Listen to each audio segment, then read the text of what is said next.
자, 볼게요. 네, 안녕하세요.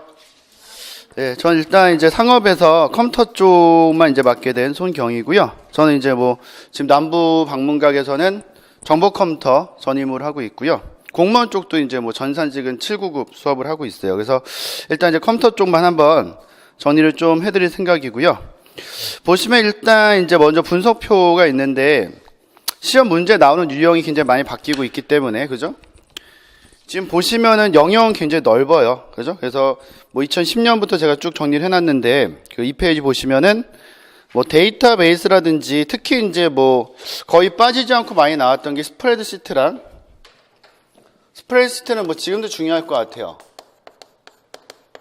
근데 엑셀은 여러분들이 이제 조금씩 다 하시는 분들이 많이 있어서 함수 위주로 정리를 해볼 거고 일단은 그 다음에 프로그래밍 언어라고 해서 일반적으로 많이 출제됐던 건 이제 뭐 C 언어라든지 뭐 순서도 그러니까 거의 이제 뭐 알고리즘 쪽의 문제들인데 모르겠어요. 제가 지금 상업 쪽을 계속 이제 수업을 하면서 볼 때는 지금 추세에서는 이제 이쪽 문제가 안 나올 가능성은 굉장히 높다라고 생각이 돼요. 이게 좀 어렵거든요, 또 굉장히. 그러니까 언어를 만약에 그러니까 우리가 이제 뭐 쓰는 한국어나 뭐 영어 이런 언어도 있지만 이거는 이제 컴퓨터랑 대화를 하는 어떤 언어거든요. 그래서 여기에도 다 문법이 있고 그 문법을 알아야지만 프로그램을 짤 수 있기 때문에 어떻게 보면 굉장히 좀 시간을 좀 오래 들여서 공부해야 되는 부분이죠, 사실은. 그죠? 근데 그거에 비해서는 뭐 근래 문제 나오는 것도 보시면 아시겠지만 2016년까지는 뭐 프로그램 언어가 나왔죠. 그죠? 뭐 아시겠지만 그 이후로 2016년부터 해서 정보 컴퓨터 쪽의 선생님들을 굉장히 많이 뽑고 있고요. 그렇다면 이제 여러분들의 영역에서는 컴퓨터를 이렇게 많이 가르칠 필요는 없거든요. 그 전에 C도 가르치겠다 했지만 지금 뭐 2019년 정도 들어서면서는 막 200명 가까이 정보 컴퓨터 뽑고 있기 때문에 이쪽의 비중은 좀 적지 않을까 제가 생각이 되고요. 그래서 문제가 나온다면 스프레드시트 쪽이 나올 가능성이 일단 제일 높고 그 다음에 이제 정보보호 쪽. 정보보호 쪽에 대한 용어죠, 용어. 그죠? 그래서 뭐, 거기 정리된 거 18학년도에서도 이제 뭐 악성 소프트웨어에 대해서 문제가 나왔었는데 아주 기본적인 거예요. 뭐, 요즘 이제 뭐 일반적으로 뭐 시사 뉴스를 보더라도 많이 나왔던 랜섬웨어. 이때 굉장히 좀 많이 화두가 됐었거든요, 사실은. 그러면서 이건 사실은 2018년도에 그 랜섬웨어라는 게 상업에만 나왔던 게 아니라 뭐 전산직 공무원 시험에선 뭐 1년 동안 4-5번이 나왔어요. 사실 굉장히 많이 나왔던 애고요. 사실은. 그죠? 그거에 맞춰서 낸 것 같고. 근데 이제 중요한 점은 그 내용은 경영정보 시스템이죠. 지금 문제가 출제된 거는 책이 경영정보 시스템 14판이에요. 14판에 이제 뭐 그 내용에 있는 지문을 그대로 갖다 는 거예요. 그래서 지금 2018년도에 나왔던 컴퓨팅 환경이라는 데 IT 기반 구조인데요. 클라우딩 컴퓨터도 그렇고 정보 보호 쪽 문제도 그렇고 거기 있는 지문을 토시 하나 안 틀려 그대로 갖다 붙였던 그리고 컴퓨팅 환경은 뒤에 문제 보시면 그림이 있거든요. 그 그림이 이 책에 있는 거예요. 이 책에 있는 거고 2017년에 데이터베이스 4점짜리 문제 있거든요. 이것도 이 책에서 똑같이 나왔어요. 그림까지 똑같이. 그죠? 그래서 이 책 위주로 좀 내지 않을까 생각돼요, 앞으로는. 그래서 이 책에 이제 들어있는 부분이 아무래도 지금 뭐 정보보호라든지 뭐 데이터베이스라든지 이제 뭐 통신 인터넷 쪽이 이제 좀 전에 말씀드렸던 정보보호 쪽. 일단 크게 보면 이 세 가지고요. 한 가지가 더 들어가는 게 이제 뭐 IT 쪽에 이제 뭐 기반 구조라고 해서 이건 뭐 정확히 얘기한다면은 뭐 컴퓨팅 환경이죠. 이게 예전과 많이 바뀐 거죠. 그죠? 근데 컴퓨팅 환경을 많이 바꾸게 된 이유는 사실은 이것 때문에 그런 거죠. 이것 때문에 굉장히 많이 바뀐 거죠. 인터넷이 굉장히 활발하게 되면서 예전에는 우리가 지금 그렇잖아요. 근데 클라우드 많이 쓰시잖아요. 그죠? 많이 쓰는데 예전에는 내가 이제 기억 공간을 갖고 있어야지만 내가 어떤 데이터를 저장할 수 있었는데 지금 인터넷이 우리나라 같은 건 뭐 거의 다 컴퓨터만 있으면 다 할 수 있잖아요. 그러다 보니까 가상 공간에다 서버를 둔 거죠. 그렇죠? 그래서 내가 쓸 수 있는 용량을 갖다가 뭐 무료로 받을 수도 있지만 돈 주면 더 많은 공간을 받아서 빌려 쓰는 거죠. 한마디로. 공유하는 거. 그래서 처음에는 이제 기억 공간만 공유하다가 그게 이제 어떻게 본다면요. 뭐 인프라 기반으로 이제 우리가 필요로 하는 저장 구조를 갖다 빌려 쓰는데 그게 더 확대돼서 지금은 이제 뭐 프로그램도 빌려 쓰는 거죠. 그죠? 뭐 엑셀이라든지 뭐 한글 같은 거를 내 컴퓨터에 설치하지 않아도 내가 일정 비용만 내면은 그 서버에 있는 걸 그냥 빌려 쓸 수 있는 거죠, 한마디로. 그럼 내 컴퓨터에는 그냥 실질적으로 들어있는 건 아무것도 필요 없어요. 프로세스만 있다면, CPU만 있다면은 내가 원하는 걸 다 돌릴 수 있는데 거기에 기반 구조는 이게 돼 있어야 돼. 인터넷이 되지 않는 환경에서 절대 쓸 수 없는 것이고 이게 굉장히 급속하게 발달이 되면서 컴퓨팅 환경이죠. IT 기반 구조가 굉장히 많이 바뀌고 있다라고 보시면 되고요. 그래서 일단은 이렇게 생각하고 있어요. 지금 여러분들 오늘 차례 보시면은 제 생각에는 정보 보호 정도까지 오늘 볼 것 같은데 일단 컴퓨터 구조라는 것은 컴퓨터 쪽 과목을 공부하기 위해서는 필수적으로 좀 알아야 되는 기본적인 내용들. 그러니까 뭐 컴퓨터가 어떻게 구성되어 있다, 뭐 이런 거, 뭐 소프트웨어 있고 하드웨어 있고, 뭐 하드웨어는 뭐 여러분들 아시는 CPU도 있고 램도 있고 막 있을 거 아니에요. 그런 건 이제 기본적으로 알아야 되니까. 그다음에 이진수를 또 알아야 되거든요. 우리가 예를 들어 저장되는 것도 이제 10진수로 컴퓨터 10진수를 쓰지 않기 때문에 이진수를 쓰기 때문에. 그래서 그 내용을 보는 거고요. 컴퓨터라는 구조는 사실은 컴퓨터는 굉장히 좀 간단하게 만들려고 많이 노력을 한 것이고 간단한 구조를 가지고 굉장히 빠른 속도를 내는 거죠, 사실은. 그죠? 그래서 실질적으로 컴퓨터의 특징을 본다면은 뭐 더하기, 빼기, 곱하기, 나누기, 연산을 할 때도 제일 처음에 컴퓨터라는 게 나온 게 원래 전자계산기잖아요, 사실은. 그죠? 근데 이제 감산기는 없어요. 가산기만 갖고 있어요. 더하기. 감산기도 넣을 수 있는데 그럼 비용이 높아져요. 그러니까 구조는 최소라면서 그걸 잘 이용하겠다는 뜻이고요. 그래서 가산기는 더하기 하는 거잖아요. 빼긴 못 하는데 빼기를 좀 더 쉽게 하기 위해서 뭘 만드냐면 보수기를 만들었어요. 그래서 보수기는 아주 간단하게 구성이 되기. 보수는 반전되는 거예요, 한마디로. 그러니까 이진수라고 하면은 10진수는 이거잖아요. 10진수는 좀 이따 이제 말씀드리겠지만 10이 될 때 자리 올림 되는 거잖아요. 그죠? 그러니까 0부터 9까지를 하나의 수치로 나타낼 수 있고 10이 될 때 자리 올림 되는 게 10진수예요. 그죠? 이진수는 2가 될 때 자리 올림 되는 거예요. 그러니까 0, 1이 됐다가 2가 될 때 자리 올림이 되는 게 이진수예요. 아무것도 없어요. 16진수면은 16이 될 때 자리 올림 될 거 아니에요. 그죠? 그러니까 뭐 나온 김에 쓴다면 16진수 같은 경우는 0부터 9까지를 한 자리로 나타내는 수치가 있죠. 근데 10부터 15까지는 한 자리로 나타낼 수 있는 게 없잖아요. 그래서 알파벳을 빌려와요. 그래서 10이 A예요, 여기서는. 그죠? 그래서 A부터 뭐 A, B, C, D, E까지겠죠. 그죠? 그래서 그까지 들어가고 16이 될 때 자리 올림이 되는 거. 이렇게 보시면 돼요. 그죠? 이렇게 구성이 되고, 우리 뭐 16진수나 8진수도 간단히 보긴 하겠지만, 뭐 그렇게 중요한 부분은 아니고, 이진수는 일단 기본적으로 반드시, 알고 계셔야 돼요. 그래서 0, 1, 그 다음에 이게 이제 10진수란 다음에 2가 되는 거죠. 그것만 기억하시면 돼. 아무것도 아니에요. 이게 0이고, 이게 10진수로 본다면, 이게 2가 되고, 그럼 3은 어떻게 나타날까요? 그죠? 1이 3이 되는 거예요. 맞아야겠죠. 그럼 4는 100이 되는, 이렇게 쭉 가는 거예요. 그래서 뭐만 기억하시면 되냐면은, 10진수, 2진수 왔다 갔다 하는 거는 사실 뭐 나누고, 뭐 나머지 갖다가 올리고 뭐 이런 게 있는데, 그걸 보시는 게 아니라, 그건 초등학생들이 그냥 한번 컴퓨터 공부할 때 보는 거고, 2진수의 자리에는 10진수가 다 들어있다고 보시면 돼요, 각각이. 그래서 1, 2, 4, 8 이런 식으로 쭉 진행이 되어 있고요. 이게 결과적으로 이제 2의 승으로 되는 거죠. 그죠? 그래서 2의 0승부터 소수점 봤을 때 2의 1승, 2의 2승, 2의 3승 쭉 가는 거예요. 2의 4승. 그럼 16 이렇게 되는 거죠. 그죠? 그래서 만약에 우리가 이진수로 만약에 10진수 17을 나타낸다면은 요 자리에 1을 하나 주고 나머지 다 0으로 하면 되죠. 요 자리에 1을 주면 이게 17이 되는 거예요. 이게 16 플러스 1이잖아요. 별로 어려운 건 아니에요. 그러니까 똑같은 거 이것도 각각의 자리가 다 수치가 가중이 돼 있다라고 보시면 되고 이 자리가 1이고 이 자리가 2가 되니까 1, 0이 2가 된 거고 2에다 1을 더한 게 3이 될 거 아니에요. 그죠? 이건 1, 2는 없고 4에만 1이 있으니까 4가 된 거고 5면은 이렇게 되겠죠. 그죠? 4랑 1을 더한 거니까 아무것도 아니에요. 사실은. 그죠? 이렇게 이제 변해야 된다라고 보시면 되고요. 이 D는 어떻게 되겠어요, 여러분? 소수점 이하는 2의 마이너스 1승, 2의 마이너스 2승, 2의 마이너스 3승 이렇게 되겠죠.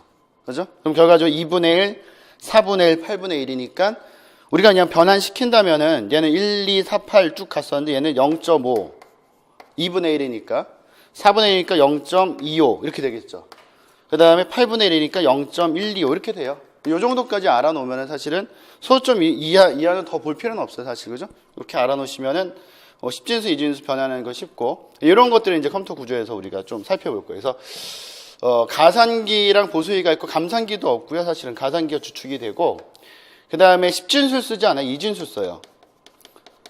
그러니까 실질적으로 우리가 컴퓨터를 쓸 때 10진수를 쓰는 컴퓨터를 만들 수도 있어요. 나온 컴퓨터도 있고 특수용은. 근데 비용이 엄청 비싸져요, 사실은. 그죠? 그러니까 우리가 쓰는 컴퓨터는 우리가 쓰는 모든 문서라든지 뭐 엑셀에 쓰는 함수 같은 거를 다 인진수로 변환해서 저장해서 처리하는 거고, 그게 가능한 거는 속도가 빨라요. 딴 건 없어요. 속도가 엄청 빠르죠. 속도가 엄청 빠르기 때문에 아주 단순한 구조를 가지고도 우리가 처리하고자 하는 걸 다 처리하는 거죠. 그죠? 그렇게 보시면 되고요.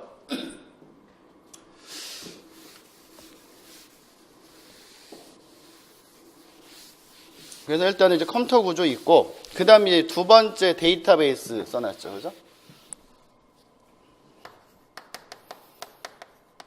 데이터베이스, 그 다음에 이제 정보보까지 이제 오늘 볼 것 같고요. 그래서 제가 볼 때는 이제 스프레드시트랑 데이터베이스랑 정보보 쪽에서 아무래도 컴퓨터 쪽에서는 앞으로 문제가 나온다고 하더라도 상업에서는 거의 문제가 나올 거다라고 생각하시면 되고요. 그 다음에 이거 다음에 이제 다음 시간에 우리가 보게 될 게 네 번째에 있는 데이터 통신 쪽 보게 될 것 같고요.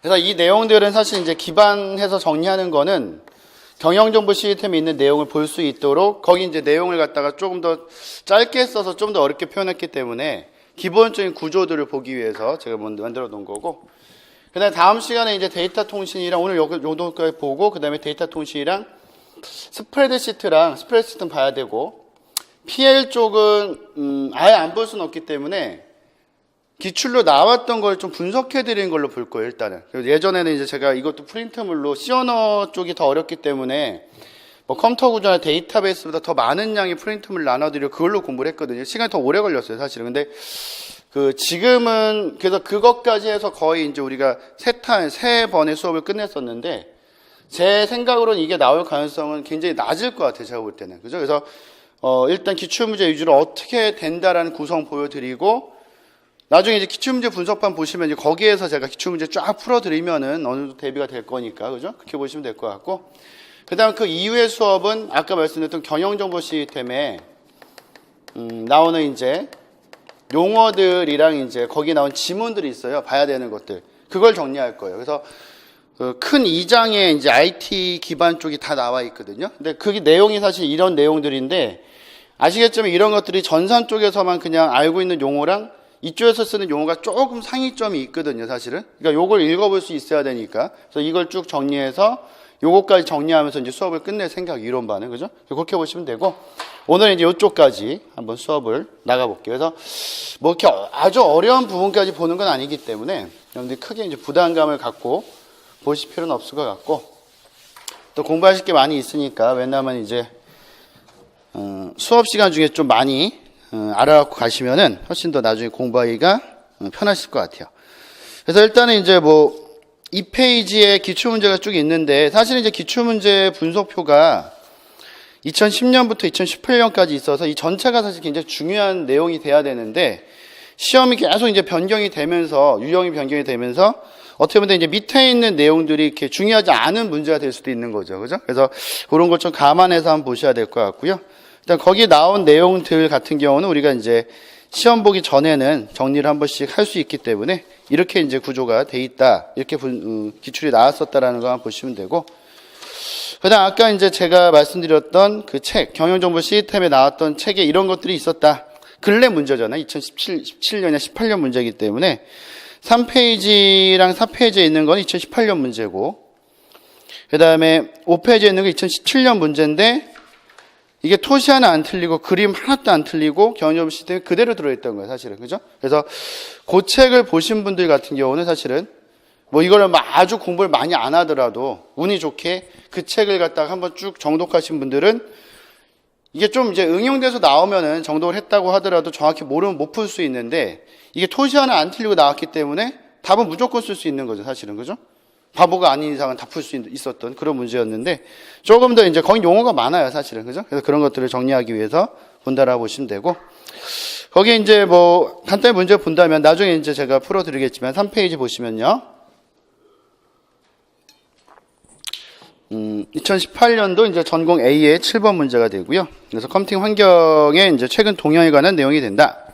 과란의 기억에 공통으로 들어갈 용어와 니은에 들어갈 용어를 뭐 순서대로 써라라고 돼 있고 지금 이제 보시는 것처럼 뭐 애플리케이션 서비스라든지 그림에서 플랫폼 서비스라든지 기반 구조 서비스 같은 것들을 뭐 데스크탑이나 이제 뭐 서버나 뭐 태블릿이나 스마트폰에서 인터넷을 통해서 빌려 쓸 수 있는 거죠, 한마디로. 그죠? 그래서 기억이 이제 클라우드가 되죠. 클라우드 컴퓨팅은 기업과 개인이 컴퓨터 프로세싱, 뭐 저장소, 소프트웨어, 여타의 서비스를 네트워크 주로 인터넷을 통해서 그래서 기억은 클라우드고 니은은 인터넷이에요. 그냥 정답이. 그죠? 그래서 하나의 가상화된 자원들의 풀로서 풀을 갖다 우리가 이제 보통 공유풀이라고 하거든요. 공유해서 쓰는 거죠. 그죠?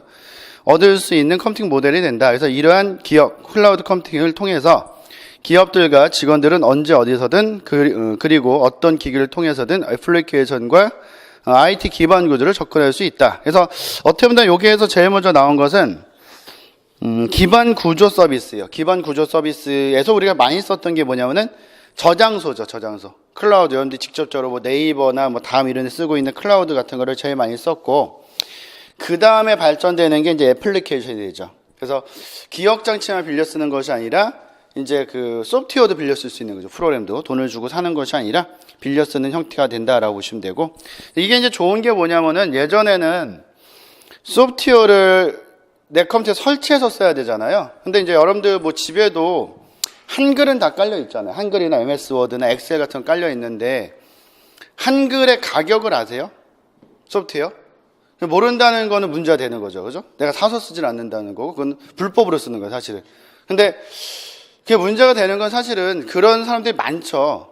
그 사서 쓴다고 그러면 사실은 뭐 정상적인 사람은 취급을 안 받을 것이고, 근데 굉장히 문제예요, 그거는. 저작권 쪽에서. 그죠? 그럼 그 회사는 이제 소프트웨어 굉장히 많은 기간 들고 많은 비용 들여서 개발을 했는데 사는 사람이 없는 거잖아요, 사실은. 그죠? 근데 물론 이제 뭐 관공서라든지 뭐 기업이라든지 이런 데서는 그 컴퓨터에 설치된 것만큼의 소프트웨어가 비치가 돼 있어야 되니까 그런 데서 이제 많이 사긴 하겠지만 그걸 우리가 안 사는 이유는 그렇죠, 사실은. 뭐 한글 같은 거 한 15만 원 정도 하거든요, 소프트웨어가. 근데 한글에는 기능이 한 2,000가지에서 3,000가지가 들어있어요. 근데 우리가 한글을 쓸 때는 기능을 쓰는 게 뭐 30가지, 50가지를 넘지는 않을 거예요. 그러니까 어떻게 본다면 이제 50가지 기능을 쓰기 위해서 3,000가지의 비용을 지불하고 사는 거잖아요, 사람들이. 그럼 뭐 그렇게 살 필요는 없다라고 생각을 많이 하고 있는 거니까. 그죠? 그래서 어떤 방식도 나왔었냐면은 여러분들 그 하드웨어 보면, 컴퓨터 보면 부품이 있잖아요. 그래서 부품을 갖다가 뭐 CPU도 꽂고 뭐 램도 꽂고 쓸 수 있듯이 소프트웨어도 그게 지금 활성화되고 있거든요. 그래서 그 컴포넌트 베이스 디벨로먼트다 해가지고 컴포넌트가 부품이요, 모듈. 그래서 그걸 모아가지고 예를 들어서 한글을 갖다 내가 정식 제품 3,000가지를 다 쓰는 게 아니라 모듈만 모아서 쓰면은 30가지만 쓰는 거를 만들어 쓸 수도 있는 거고, 그렇다면 비용을 갖다가 15만 원을 주는 게 아니라 뭐 10,000원, 2만 원에도 쓸 수 있잖아요, 사실은. 그게 활성화되다가 이게 나오면서 사실 그건 활성화되지 않죠. 그러니까 이게 나오면서 한글을 굳이 살 필요 없고 내 한 달 동안 한글을 쓰면은 뭐 몇천 원의 비용을 지불하고 쓸 수 있는 거니까 일단은. 그죠? 그런 면에서 이제 좋은 것 중에 하나가 된다라고 보시면 되고요. 거기서 이제 한 단계 더 발전되는 게 플랫폼 서비스인데, 플랫폼 뭐라고 보시면 되냐면은 여기서 말하는 플랫폼은 소프트웨어를 만드는 구조예요. 소프트웨어를 만드는 구조. 소프트웨어를 만들 수 있는 구조고, 그렇다면 일반 사용자가 쓰는 건 아니고 개발자들, 소프트 개발자들, IT 기술자들이 빌려 쓸 수 있는 거. 그죠? 그렇게 보시면 돼요. 그래서 요걸 빌려다가 소프트웨어를 또 개발할 수도 있는 거죠, 한마디로. 그죠? 툴들이라고 보시면 되고요. 그래서 이렇게 세 가지로 크게 나눠져 있고, 이게 이제 뭐 나중에 보면 뭐 플랫폼 서비스는 뭐 PaaS라든지 애플리케이션 AaaS 뭐 이런 게 용어가 있어요. 그래서 나중에 정리된 걸 이제 보실 수 있는데, 일단 요게 뭐 똑같이 이제 그 책에서 나온 내용이고, 사실 이 그림은 이제 여러 군데 많이 나오긴 하지만 아주 똑같이 나온 거는 이제 경영정보 시스템이다, 이렇게 보시면 돼요. 그래서 그냥 한번 간단히 보여드린 거고, 문제 난도는 사실 높진 않은데 내용을 이제 알고 있어야 이제 쉽게 풀 수 있다라고 보시면 되고요. 그 다음에 4페이지에 있는 거 똑같아요. 이 내용 똑같이 넣어가지고 이제 문제를 냈던. 그러니까 뭐 2017년, 18년 들어가면서 이제 기업에서 그런 공격을 많이 당해요. 기업에서 이제 중요한 데이터가 있는데 해커가 공격자가 그 중요한 데이터를 암호를 걸어놔요. 그러니까 그 기업에서는 자기 데이터인데도 못 보는 거예요, 그거를. 그래서 이제 이게 암호가 걸려있으니까 못 보고 있는 상태에서 누군가에게 연락이 오고 내가 해커인데 그걸 암호를 걸어놨다. 나한테 만약에 돈을 지불하면은 내가 그 암호를 풀어주겠다 이렇게 되는 거죠. 그죠? 근데 만약에 그 정보가 중요하지 않았어요. 예를 들어서 별로. 중요하지 않았으면은 그냥 지우면 끝이에요, 사실은. 지우면 끝인데 그 정보가 굉장히 중요한 거라면은 돈을 지불하겠죠. 그죠? 그게 랜섬웨어라는 공격이거든요. 그게 나온 거예요, 사실은. 그죠? 그래서 뭐 개인도 이런 공격을 당했다라는 얘기가 꽤 있거든요. 그죠? 그래서 악성 소프트웨어는 멀웨어라고 부르기도 하며 뭐 컴퓨터 바이러스, SQL 주입 공격 등과 같은 다양한 위험 요소들을 포함한다. 그래서 멀웨어, malicious 소프트웨어요. 악의적인 소프트웨어. 그죠? 멀웨어 일종인 모는 컴퓨터를 통제하거나 짜증나는 팝업 메시지를 표시함으로써 사용자들에게 돈을 요구할 수 있다. 그래서 모의 일종인 크립토라커, 그러니까 크립토라는 게 이제 암호화 시키는 거죠. 암호화 시켜서 잠궈 놓는다는 뜻이 되고요. 감염된 컴퓨터의 파일을 암호화하고 이를 풀어주는 대가를 사용자들에게 지불하도록 강요한다. 이게 랜섬웨어가 되는 거, 그죠? 그러니까 뭐 쉽게 생각한다면 여러분들이 뭐 그런 적 있을 것 같아요. 뭐 한글 문서를 뭐 일기 같은 거 예전에 쓰셨던 분들, 한글로 그런 분들은 그런 게 있거든요. 뭐 지금이야 뭐 그런 걸 쓰지 않겠지만 남한테 보여주기 싫은 문서를 잠궈 놓는다고요. 그럼 내가 그 문서를 더블 클릭하면은 그 문서가 나오는 게 아니라 암호를 넣으라고 나온다. 그래서 암호를 치면은 문서가 나오거든요, 사실은. 그죠? 근데 그런 식이라고 보시면 돼요. 그러니까 그걸 이제 외부에서 다른 사람이 해놓은 거다라고 보시면 되고. 최근엔 네트워크를 통해서 한 컴퓨터에서 다른 컴퓨터로 자기 자신을 복제할 수 있는 독립적인 컴퓨터 프로그램. 독립적이 제일 중요해요. 동그라미 쳐놓으시고. 왜냐면 바이러스가 있고 웜이라는 게 있는데, 뭐 우리 뒤에서 보겠지만, 바이러스는 독립적이지 못해요. 얘는 반드시 숙주가 있어야 돼요. 그래서 기생을 하는 거고요. 얘는 독립적이에요. 혼자 돌아다녀요. 그래서 어떤 면에서 틀릴 수 있냐면 둘 다 이제 복제는 가능하죠.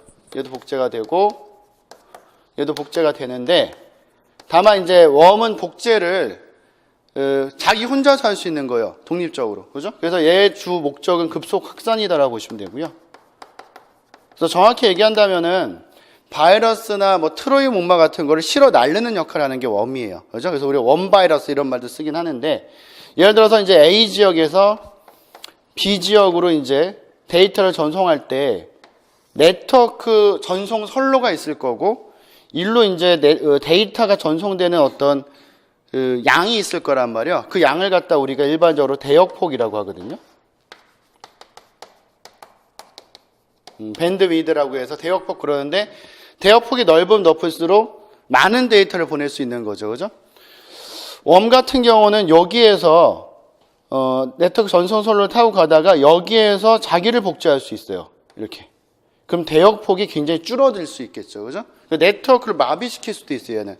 근데 바이러스는 주어떻게라도 이렇게 할 수는 없어요. 어떤 파일로 들어가야지만 그 파일에서 기생하면서 복제가 되는 거거든요. 그래서 제일 많이 쓰는 말은 두 개 비교할 때 대역폭을 잠식시킬 수 있는 것은 웜이고 얘는 절대 대역폭을 잠식시킬 수는 없어요. 여기서 지가 뭐 복제될 수는 없는 거니까 한마디로 그런 차이점으로 보시면 돼요. 그래서 여기서 이제 그걸 중요하게 쓴 거죠. 독립적, 그죠?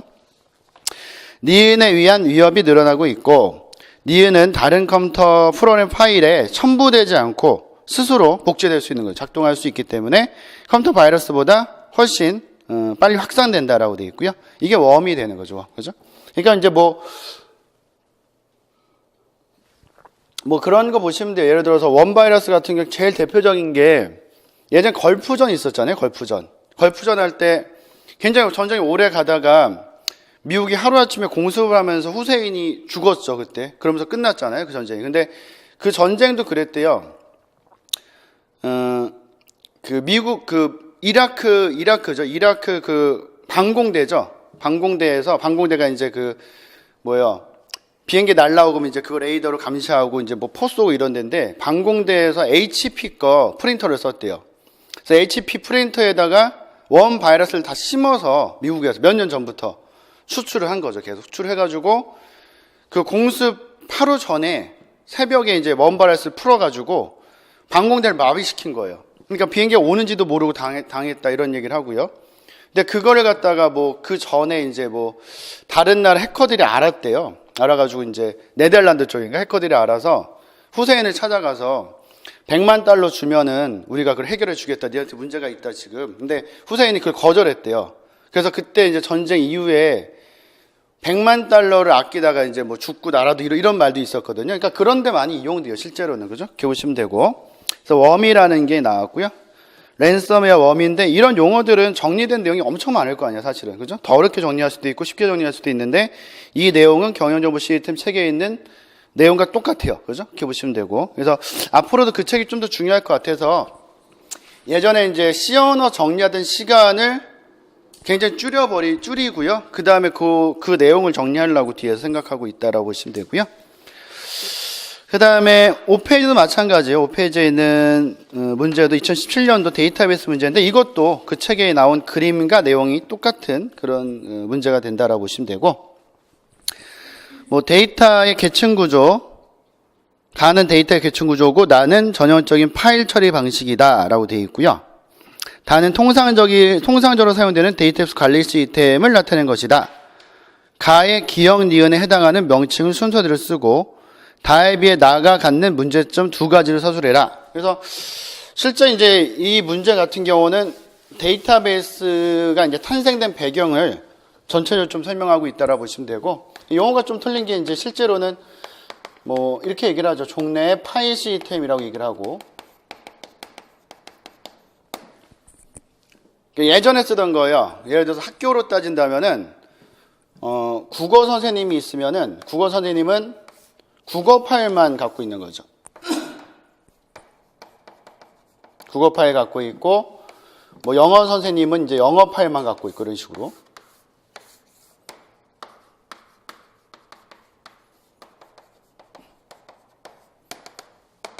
이렇게 돼 있는 시스템이 이제 예전에 쓰던 파일 시스템. 일단은 이제 국어 선생님이 이제 뭐 국어 파일을 보기 위해서 이제 국어 점수가 들어있겠죠. 그죠? 보기 위해서는 여기 이제 국어 응용 프로그램이 있어야 돼요. 응용 프로그램. 그 응용 프로그램을 통해서 이제 들어가서 검색을 하는데, 문제점 뭐냐면 이제 국어도 그렇고 영어도 그렇고 응용 프로그램 하나씩 있거든요. 그래서 앞으로 이제 데이터베이스나 무조건 생각하시면은 파일 시스템도 그렇고 이제 뭐 DB로 넘어가더라도 사용자하고 응용 프로그램이나 이제 뭐 프로그래머는 항상 같이 있다고 생각하시면 돼요. 무조건. DB도 마찬가지야. 항상 같은 계층에 있다라고 보시면 되고, 근데 이제 이 사용자나 응용 프로그램 자체가 국어 파일에 묶여 있고요. 이걸 토대로 해서 뭐 영어를 검색할 수는 없거든요. 그죠? 영어도 마찬가지로 국어를 검색할 수는 없는 거고. 그래서 과목을 쭉 하면 뭐 예를 들어서 뭐 50가지 있다 과목이. 그럼 이제 50명의 이제 뭐 선생님들이 있고 50개 파일이 있는데, 각각의 이제 사용자나 응용 프로그램은 자기 거 파일만 볼 수 있는 거죠. 그래서 1대1로 묶여 있는 거고, 1대1로. 그죠? 이런 걸 우리는 이제, 종속성이 이제 크다, 이런 말이에요. 종속성이 굉장히 심하다. 그죠? 1대1로 묶여 있고, 종속성이 심하다는 말은, 독점 데이터다 이거예요. 독점 데이터. 자기만 쓸 수 있는 데이터. 같이 쓸 수 있는 데이터가 아니죠. 그죠? 이게 굉장히 심했어요, 이게. 두 번째 문제는 뭐냐면은, 여기다가 이제 국어 점수만 쭉 넣어놓으면은, 뭐 학생이면 5,000명인데, 국어 점수만 쭉 넣어놓으면은 이 국어 점수가 누구 건지 모르잖아요. 그러니까 국어 점수만 있다면은 이건 정보가 되는 게 아니라 그냥 데이터가 되는 거예요. 그죠? 그래서 뭘 넣어야 되냐면 반드시 국어 점수만 넣더라도 앞에다가 뭐 학번이라든지 성명을 넣어줘야 돼요. 반드시. 어쩔 수 없죠. 그래야지만 정보가 되는 거죠. 누구 건지 아니까. 근데 문제는 뭐냐면은 이걸 다 독립적으로 갖고 있다 보니까 50명의 선생님이 50개의 파일에서 5,000명의 학번과 점수가 학교 전체로 온다면은 계속 중복되어 있는 거죠, 이렇게. 그죠? 그러니까 두 번째 문제가 뭐냐면 중복성이 굉장히 심해요. 중복성이 이제 심해지고, 중복성이 심해지면은 여러 가지 문제점이 있는데, 일단 데이터의 불일치성이 높아지고, 데이터 불일치성이 높아지면 이제 데이터의 무결성 유지가 굉장히 안 좋아져요. 그 얘기는 정확도도 떨어지고, 뭐 안 좋은 건 다 들어가겠죠. 그죠? 쭉 들어. 무결성은 뭐 많이 나오겠지만, 결점이 없을 문자니까 결점이 없는 상태 유지하는 게 어렵다는 거고. 그 이유는 뭐냐면은, 뭐 이런 거예요. 예를 들어서, 저장 공간 안에 A라는 데이터가 여기는 하나만 들어있고, 여기는 A라는 데이터가 예를 들어서 5,000번 들어있다. 그죠? 이게 쭉. 5,000번 들어있는데, 누군가가 이제 A라는 데이터를 업데이트하는 거죠. 갱신은 언제든지 할 수 있기 때문에 B로 갱신해라 이렇게 된 거예요. 그럼 이쪽은 이제 어떻게 본다면 중복이, 이쪽은 아예 없는 거죠. 하나밖에 없으니까. 이쪽은 중복이 굉장히 많은 거잖아요. 이게 5,000번 있으니까. 얘는 이제 한 번만 고치면 돼요. B로. 그죠? 근데 이쪽은 4,999번을 다 잘 고치고 한 번만 안 고쳐도 이런 건 굉장히 높아지는 거예요. 굉장히 안 좋아지는 거죠. 그러니까 한마디로 뭔가를 변경할 때 데이터 불일치성이 높아질 수 있는데, 사실 이제 이거는 그냥 딱 우리가 이론적으로 볼 때 이렇게 얘기를 하지만 실제로 이 중간에 하나 들어가는 게 있죠. 중복이 심하면은, 근데 이런 얘기를 많이 안 하니까 우리가 그냥 외우듯이 얘기를 보니까 헷갈린 건데, 이게 높아져요. 아무래도 중복이 안 돼 있을 때보다는 돼 있다면은 사용자가 실수할 수 있는 확률이 엄청 높아지는 거예요. 그러다 보면은 이런 게 굉장히 많이 깨지는 거죠, 실제. 무슨 말인지 아시겠죠? 그죠? 그래서 결과적으로 이제 종래 파일 시스템, 지금 얘기하는 게 뭐냐면은, 나번에 있는 게 이거예요. 나번에 있는 게. 종래 파일 시스템. 이런 문제점 두 가지가 있는 거죠. 그죠? 그래서 이걸 갖다 없애기 위해서 이제 뭘 만들게 되냐면은, 이걸 없애자라고 해서 나온 게 데이터베이스가 나온 거예요. 사용자들 쭉 있고, 이 사용자들이 쓸 수 있는 데이터를 한 곳에 모아서 DB로 만든 거죠. 이렇게 구성되는 거죠, 한마디로. 그죠? 그럼 아까보다는 어떻게 돼요? 아까는 1대1이었는데 지금은 1대1은 다대 1이 되는 거죠. 여러 사람이 한 개 쓰는 거고, 이건 우리가 이제 뭐라고 할 수 있어요? 종속성이 높다는 게 아니라, 그죠? 독립성이, DB의 독립성이 엄청 높아지는 거예요. 독립성이 높다는 거는 독점 데이터는 아니라는 거, 이제. 그죠? DB는 공용 데이터가 될 수 있다는 거죠. 나중에 DB 할 때 다 설명드릴 건데, 그때 이제 좀 간단히 설명드릴게요. 여기서 한번 말씀드렸으니까. 두 번째는 다 독립적으로 있던 데이터를 한 곳에 모으다 보니까, 근데 이제 뭐 어떻게 생각한다면 이렇게도 많이 그려놓거든요. 약가로 본다면은 큰 테이블로 하나 꾸려서 학번, 성명, 5,000명 한번 넣어놓고 국어, 뭐 영어, 뭐 상업 이렇게 쭉 넣는 거잖아요, 그냥. 그럼 사실은 어떻게 보면은 학번이랑 성명은 아까는 이제 뭐 50번, 정확히 말하면 49번 중복이 되는 건데, 그죠? 50명이니까. 근데 지금 한 번밖에 안 나온 거잖아요. 근데 실제 DB는 이렇게 들어있진 않아요. 이렇게 들어있진 않고, 이렇게 생각하셔도 되는데, 실제로는 저런 테이블을 좀 고쳐서 이 테이블들이 잔뜩 들어있는 형태예요. 근데 대신 얘네들이 다 묶여있어요. 서로 이렇게 한 덩어리로. 이런 형태예요, 실제로는. 그러니까, 논리적으로 이렇게 생각하셔도 문제될 건 없는데, 실제로 이제 그 DB 안에 들어있는 건 이런 형태로 들어있다라고 보시면 되고, 그러다 보니까 이제 뭐가 굉장히 줄어들 수 있냐면은, 중복성이 이제 줄어들 수 있는 거죠. 중복성이 줄어드니까 데이터 일치성이 높아지는 거고, 무결성 유지가 좋을 거고, 정확도도 올라가고, 좋은 점이 엄청 많은 거죠. 그런 식으로 구성이 되는 거고요. 그래서 여러분들 지금 보시면은, 나번이 이거고요, 지금. 나번이 파일 시스템이고, 다번이 이거예요. DB. 근데 이제 어떤 문제가 있냐면요. 이렇게 생각하시면 돼요. 국어 선생님이 예를 들어서 이런 시스템에 있는 학교에서 점수를 관리하다가 이런 시스템에 있는 학교로 와서 점수를 관리한다라고 생각하면은 어느 쪽이 더 어려울까요? 점수 관리하는 게 자기가. 이쪽이 어려울까요? 이쪽이 어려울까요? 좀 더 쉬운 데가 어디겠어요? 자기가 국어 점수 보는데.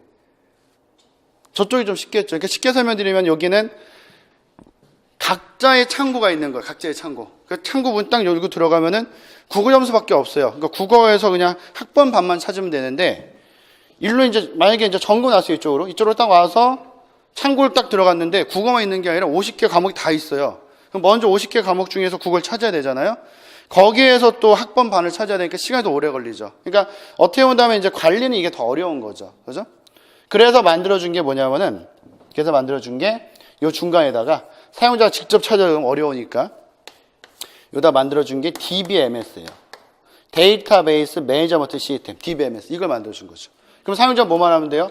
난 뭐가 필요해라고 지리어만 던지면은 나머지는 얘가 다 들어가서 찾아다 주는 거죠. 그죠? 그렇게 보시면 돼요. DBMS.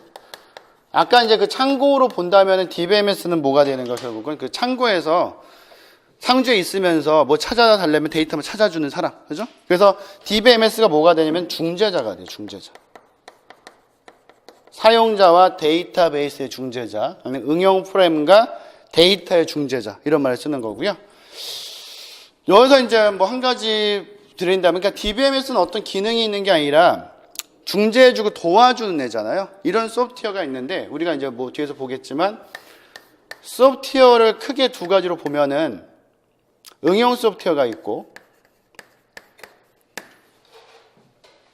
그다음에 시스템 소프트웨어가 있어요. 이렇게 보시면 돼요. 응용 소프트웨어는 우리가 매번 쓰는 거, 한글 뭐 이런 거 있죠. 어떤 기능 갖고 있는 거, 그런 것들이 응용 소프트웨어고, 시스템 소프트웨어는 뭔가 이제 도와주고 뭔가 지원해주고 서포트해주는 그런 소프트웨어거든요. 여기 들어가는 게 대표적인 게 OS라는 게 있어요. 오퍼레이팅 시스템, 그래서 운영체제. 그러니까 여러분들이 맨날 쓰는 윈도우, 이게 그죠? 이렇게 생각하시면 돼요. 윈도우를 한글을 켜놓고서 막 문서 만들고 막 5시간 작업해도 뭐 상관없잖아요. 할 수 있는 거잖아요. 그죠? 근데 여러분들 친구 중에 윈도우를 누가 켜놓고 윈도우만 가지고 5시간 동안 막 뭐 하고 있어요. 물론 뭐 할 수 있는 일이 있겠지만 아무것도 이제 잘 모르는데 윈도우만 켜고 막 뭘 하면은 좀 이상한 사람이잖아요. 사실은. 그죠? 뭔가 기능을 갖고 있는 건 아니잖아요. 지원해주는 거. 그죠? 운영체제도 뭐예요? 사용자와 컴퓨터를 갖다가 중재해주는 거예요. 그죠? 또 뭐 있어요? DBMS. 좀 전에 봤던 사용자와 데이터를 중재해주는 거. 이런 애들 대표적인 시스템 소프트웨어. 그래서 만약에 뭐 소프트웨어는 응용 소프트웨어, 시스템 소프트웨어가 있는데 시스템 소프트웨어를 구체적으로 뭐 몇 가지 써라. 그럼 요거 쓰시면 돼요. 요거. 이거 아니면 이제 뭐 유틸리티 소프트웨어가 뭐냐면은 여러분들 컴퓨터에 깔려 있는 거죠. 쓰진 않는데 항상 깔려 있는 거. V3라든지 그죠? 아니면 뭐 R집 이런 거, 압축 프로그램 이런 거, 그죠? 이게 유틸리티 도와주는 거죠, 다, 그죠? 이걸 제외한 나머지는 다 뭐가 돼요? 응용이 돼요. 이렇게 보시면 돼요, 그죠? 한글, 뭐 엑셀, 뭐 게임, 뭐 이런 거 다 여기에다 된다고 보시면 되죠, 그죠? 나온 김에만 말씀드린 거고. 그래서 일단은 이것도 뭐 정답 우리가 쓴다면은 뭐 나중에 우리 뭐 이제 풀 때 쓰겠지만 서술을 하라고 또 돼 있으니까, 그죠?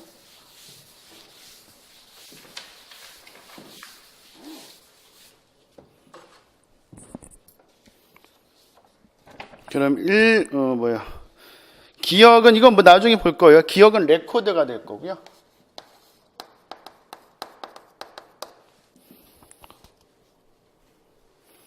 비트가 모이면 바이트가 되는데 뭐 이거 모르셔도 돼요. 지금 좀 이따 컴 구조 할 때도 보고 할 거니까.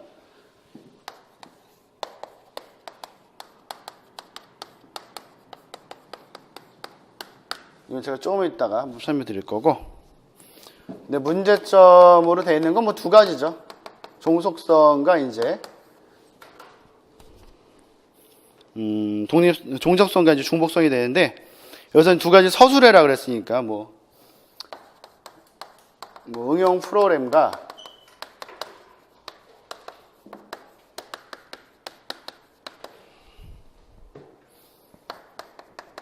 그냥 경영정보 시스템 있는 쪽에 있는 걸 본 거예요. 아마 출제나 선제를 그쪽에서 하니까 아무래도 그죠? 그러다 보면 이제 채점 위원도 이제 이쪽으로 많이 할 거니까 그죠? 지금 뭐 그거 막 청원하고 있잖아요, 그죠? 그 답안 그거 공개라 이런 거 그죠? 근데 이제 그건 사실 틀려요. 뭐가 틀리냐면은 공무원 문제 쪽이랑 기술고시도 이제 서술형 문제가 있거든요. 기술고시도 기입형이 있고 지금 이제 2016년부터잖아요, 사실은 그죠? 교원 임용 쪽도 서술형이나 기입형이잖아요, 그죠? 공무원 시험 쪽은 정답이 여러 개 있어요, 사실은. 근데 그게 왜 그러냐면은 조건을 다 주지 않아요. 어떤 문제에 대한 조건을 다 주지 않고 마치 객관식 문제처럼 문제를 주고서 답을 쓰라고 그래요. 그럼 거기에 대한 답이 여러 개가 나올 수 있거든요. 근데 거의 그거에 비해서 이제 그 교원 임용쪽 문제는 조건을 다 주잖아요. 조건을 다 줘서 정답을 하나로 유도하는 거죠, 사실은. 그죠? 그런데도 불구하고 이제 어떤 용어에서 쓰는 거에 대한 정답은 뭐 예전에 그런 경우가 있었죠. 뭐 직소 있잖아요, 직소. 그 여러분들 교육학에서 직소 있잖아요. 직소를 예전에 실제 시험에 나와서 정답으로 직소를 쓰는데 그게 이제 예전 책에는 지그소라고 나온 것도 있고 많아요. 그래서 직소, 뭐 어떤 사람은 직소를 한글로 쓰고 어떤 사람은 영문으로 쓰고는 상관이 없는데 어떤 사람은 지그소라고 쓴 거죠. 근데 정답이 그렇게 인정되지 않을 것 같으니까 이의제기를 한 거죠. 근데 이의제기할 때 주로 하는 건 뭐 문제가 잘못됐다 이게 아니라 정답을 늘리는 거예요, 사실은. 그래서 지그소도 어느 책 몇 페이지 있으니 정답 해달라 그러면 그것도 정답이, 그때 정답에서 인정이 됐었거든요, 사실은.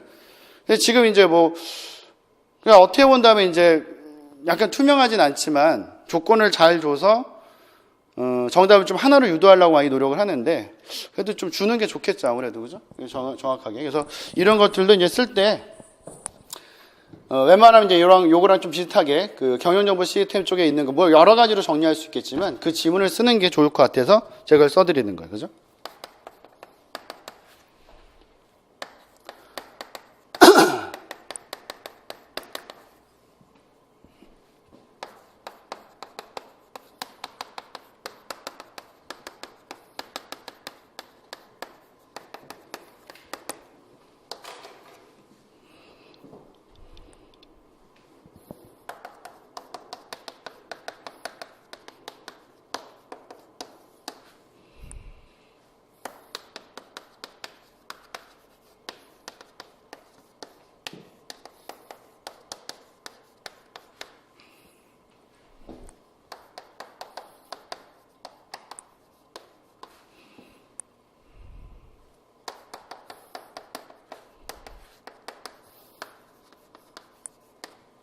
제가 볼 때 이것도 좀 긴 것 같아요. 그래서 짧게 쓰는 게 더 좋을 것 같고, 그죠? 그래서 정답을 쓸 때는 뭐 컴퓨터 쪽이 아니라 다른 거 쓰실 때도 간단 명료하게 딱 핵심을 쓰는 게 제일 좋죠, 그죠? 길게 쓰면 아무래도 이제 걔는 이제 잘 모르는 거 나오면 길게 쓰잖아요. 한 줄 쓸 거를 막 모르니까 막 돌려 써가지고 세 줄 쓰면은 진짜 그렇대요. 채점하시는 분이 얼마나 많이 채점을 하겠어요, 혼자서, 그죠? 그렇게 보고서 하고 넘기고 상관이 없는데 길게 쓰거나 막 그런 거는 이상하다고 한 번 더 읽어보잖아요. 그건 감점이 나온대요, 분명히. 그래서 이제 심기를 건들면 안 되는 거고. 제일 중요한 건 이제 그 샤프로 쓴 다음에 베끼시는 분들 꽤 있다고 하더라고요. 샤프로 다 써놓은 다음에 나중에 볼펜을 베낀 다음에 지워가지고 아무리 얘기를 해도 전부 컴퓨터 그렇게 하시는 분도 있거든요. 근데 그게 문제가 뭐냐면은 몇 년 전에도 그걸 써놓고서 다 그렇진 않아요. 근데 한두 문제는 좀 더 생각하고 나중에 잘 써야지라고 했다가 그 연필로 내는 거죠. 그럼 이제 채점이 아예 안 되는 거니까, 그죠? 그런 건 조심해요. 웬만하면 그냥 볼펜을 쓰시는 게 나아요. 그래서 틀리면 이렇게 두 줄 긋고 쓰는 게 더 깔끔하니까, 그죠? 그렇게 쓰시는 것 같고. 이게 이제 일단 이것은 제일 맞을 것 같고요. 그래서 이런 문제들이 나왔다라는 거 간단히 한번 보여드린 거고. 그 다음에 이제 1장의 컴퓨터 구조를 한번 볼 텐데요. 이거는 잠깐만 쉬었다가 볼게요. 잠깐 쉬었다가 컴퓨터 구조 볼 테니까 내용 한번 간단히 읽어보세요. 앞에 거.